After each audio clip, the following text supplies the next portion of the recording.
आज हम जानते हैं एस्पिरिन का कैल्सिफिकेशन क्या है, ये कैसे हो जाते हैं। एस्पिरिन का अल्ट्रासाउंड जब करते हैं तो इसमें शेडो कैसे नजर आते हैं, जो कैल्सिफिकेशन किस तरफ से हो जाती है। अधिकतर पेशेंट में ये आजकल देखा गया है, पेट के ऊपरी हिस्से में दर्द रहते हैं, पेट भारीपन हो जाते हैं, हमेशा वो जब गैस बने रहते हैं। इस समय पेशेंट को लक्षण ये दिखाई देते हैं जब एस्पिरिन में किसी प्रकार का परेशानी आ जाते हैं, जब शेडो बनना स्टार्ट हो जाते हैं, गैस बनना स्टार्ट हो जाते हैं, कैल्सिफिकेशन हो जाते हैं, तो ये लक्षण देखे जाते हैं। अब हम समझते हैं कैल्सिफिकेशन कितने प्रकार के होते हैं।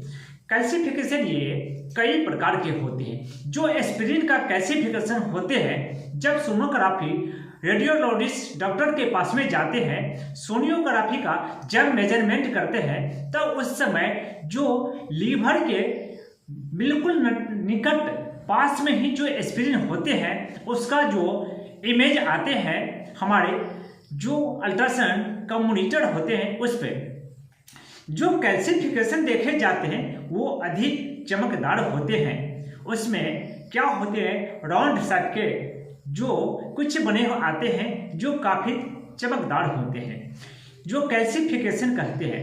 अब कैल्सिफिकेशन से कोई डरने की बात नहीं, ये आसानी से ठीक किए जाते हैं। अब एस्पिरिन के अंदर में कैल्सिफिकेशन के अलावा और जो हो जाते हैं, कैल्सिफिकेशन के साथ ही देखे जाते हैं कि मासेज दिखाई देते हैं।